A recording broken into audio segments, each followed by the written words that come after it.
This is one area that Ken is always very passionate about when you talk about monetary policy. This is actually, excuse me, it is quite an issue now. The Monetary Policy Committee raised the central bank rate from 10.5% to 12.5%, noting that this will ensure that inflationary expectations remain anchored while setting inflation on a firm downward path towards the 5% midpoint of the target range. This is the highest CBR has gone in 11 years. Upwards repricing of loans is expected to further burden borrowers who are under the weight of the high cost of living and a heavy taxation regime. The reason why we have increased significantly the CBR was to address the risks and the uncertainty that has been introduced in the economy because of the depreciation in the exchange rate. It seems nobody knows where the exchange rate is going to be next week or the week after. That depreciation has also interfered with our mandate of price stability and has been contributing to increase in inflation. So in our view, it was very critical that we address that depreciation to address the cost of living, to address the increase in debt service and the external debt, to bring back macroeconomic stability. And those are actually the things that will encourage foreign direct investments to come into the country. All right, Ken, there we have it. The CBK governor saying that raising this rate will actually tackle all those challenges. The cost of living, and a lot of Kenyans I know, they're asking themselves, how do these two issues marry? Because when you see rates going up, of course, it is a red flag in majority of the context, economically speaking. So, for starters, all right, let's start with the impact. When they raise this CBR rate, the central bank rate, what is normally the expectation on the economy when they raise this particular rate? Well, first, no, this did come as a surprise to many people. People were expecting rates to be held, but I think this was an important intervention by the central bank because it introduces stability on exchange rate. The shilling has lost about 20% of its value against the dollar this year, and something needed to happen to provide that exchange rate stability. So the central bank had to do something dramatic, really raise up by 200 basis points so that people start releasing those dollars. Now we are moving into a very dollarized economy. People have been holding almost 960 billion worth of dollars in the dollar accounts, and something needed to have happened to allow those dollars to be converted back to shillings. So this was a central bank strategy. Obviously, it will have its side effects in terms it will make the cost of borrowing more expensive. It will have a drag on growth.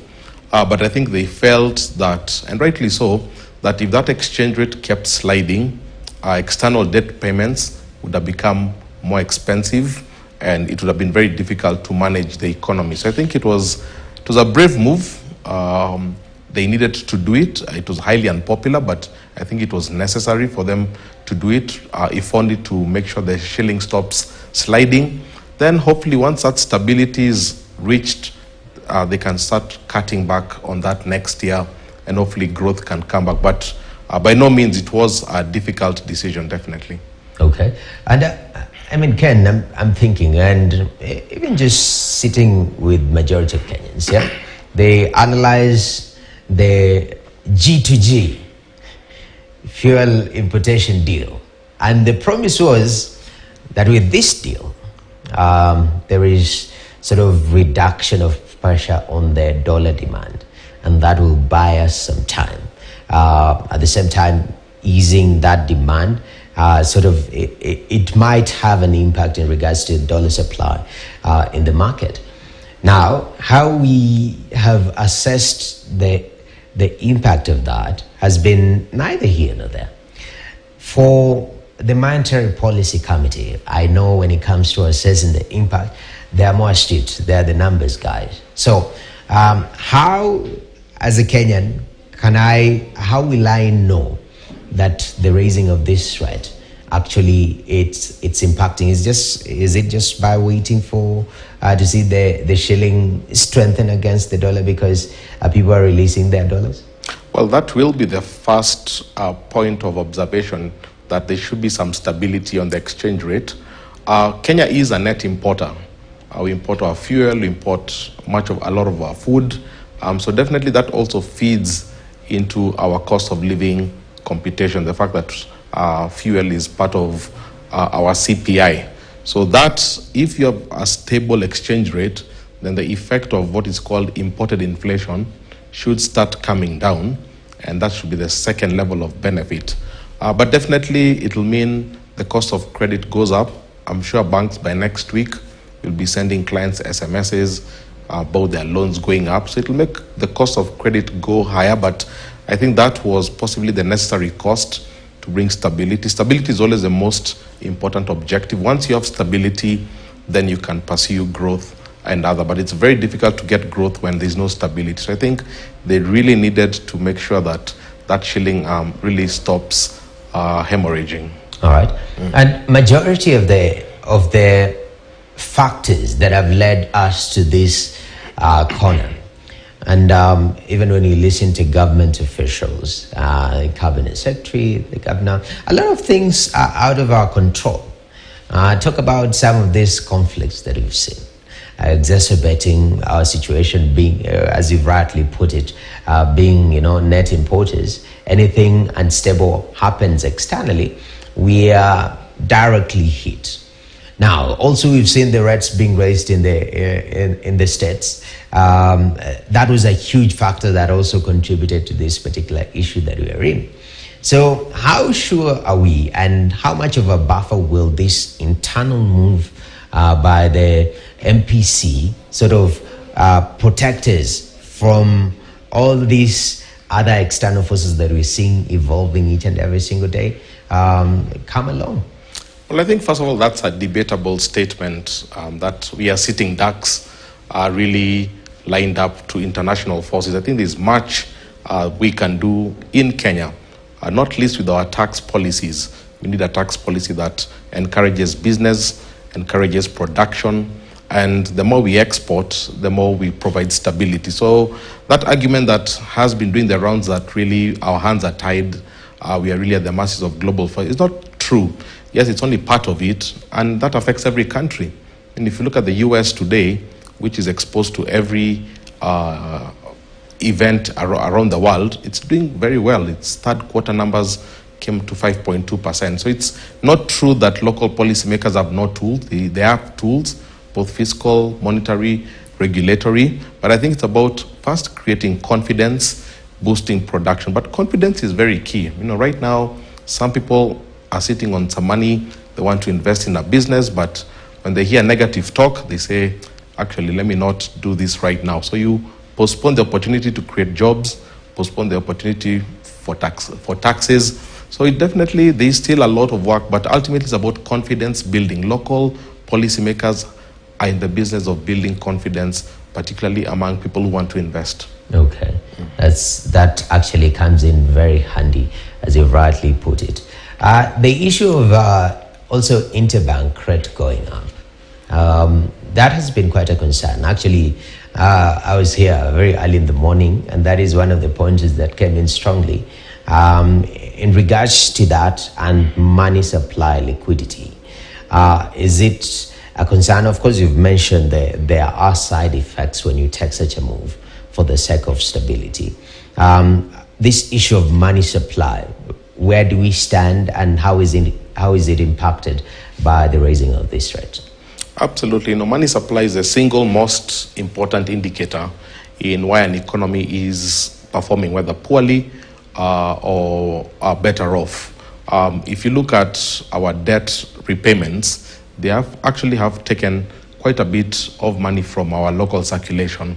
The tax policies, especially VAT, the housing levies, have also taken money out of the money supply. So I think it's really about reversing those policies to be able to generate liquidity in the environment. If you look at the latest statistical abstract and you look at the number of jobs of people earning over 100,000 shillings a month, that number has gradually slowed down over the last 5, 6, 7 years. And it's almost proportionally tied to our debt levels. So we do need to have policies that keep money in Kenyans' pockets, because only then is there demand for goods and services, and only then can businesses prosper. I think what we've done in the recent past is take more and more money out of circulation, and that's why you find the interbank rates, interest rates are very high, and investors are only putting their money in infrastructure bonds per se.